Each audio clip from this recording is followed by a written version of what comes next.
3, 2, 1, start. Madam, before I come to the general issues, I want to take the issue of the pension of ex-servicemen. This is something which is agitating the ex-servicemen for quite a long time. And recently, the opposition leaders met the Prime Minister on his invitation, and the Honorable Defense Minister was also there. Here on the floor of the House, I would pointedly want to put this issue. The ex-servicemen have been agitating for one rank, one pension for quite some time. The usual argument that was being given is that it will not be possible to make a reasonable distinction between ex-servicemen and the other government employees, civilian employees. In this regard, I had a consultation with the Attorney General, Mr. Sodi Sorabji. When we were in the government, he had told us that a reasonable distinction can very clearly be made. The tenure of the Jawan or the army man is much shorter than the tenure of the civilians. In fact, for the Jawan, it is only 17 or 18 years, and it is a very short tenure of employment. So the duration of employment opportunity is small. The risk is much higher. Certainly, the last risk that one takes is when one goes to the army or the air force or the navy. Also, the time of stay away from his family you have to calculate in the defense services. So, the hardships are much greater than any other service. At the same time, even the constitution, it is given that the president of India is the supreme commander of the armed forces. This is a very, very special provision. This specific provision itself distinguishes this force from the other.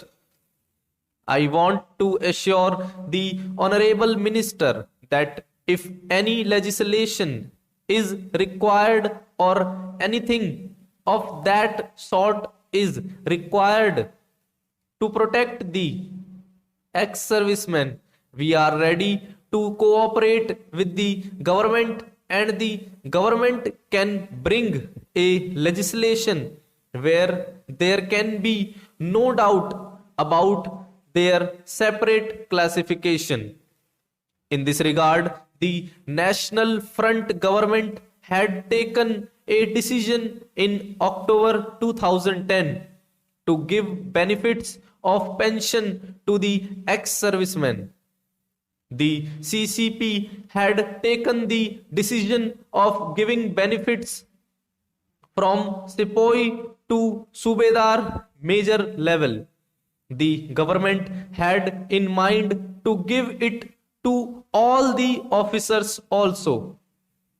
The commitment of the government for the officers was made clear through a press release on behalf of the government.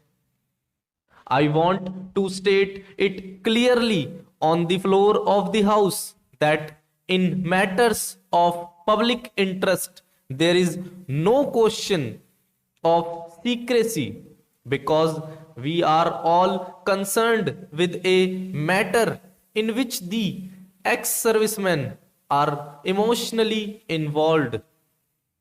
May I state that from the meeting we had with the Prime Minister in the presence of the Defense Minister, we clearly understood and we were given the assurance that the benefits that will accrue to the ex-servicemen will not be less than what the National Front government had agreed to give them.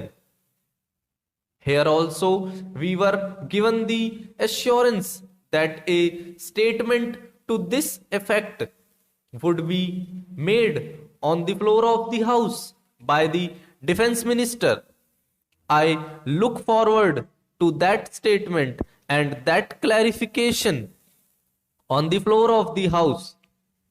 I want to make it clear on behalf of the Janta Dal that unless this clarification is coming forth very clearly and categorically that the benefits to the ex-servicemen will be not less than what had already been decided, it will not be possible for the Janta Dal to further get into any commitment or any other proposal of this nature, because this is the minimum assurance that we look forward to on the floor of the House. Governments may come and governments may go, but any assurance given on the floor of the House has much greater weight. This is what we have understood. If there is any difference in understanding between the Honorable Minister and what I am saying, it may be clarified. But this is what we demand on the floor of the House today.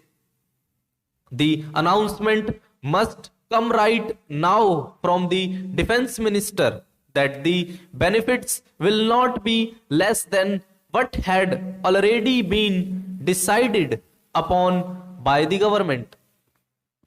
Now, coming to the general debate, so there is a 4% increase, a nominal increase in the budget provisions of the Defense Ministry. If we take care of global inflation and devaluation in real terms, there is a cut in the defense budget. We know that there is an economic hardship. We are in difficult times. But import of real cut in real terms should be fully understood.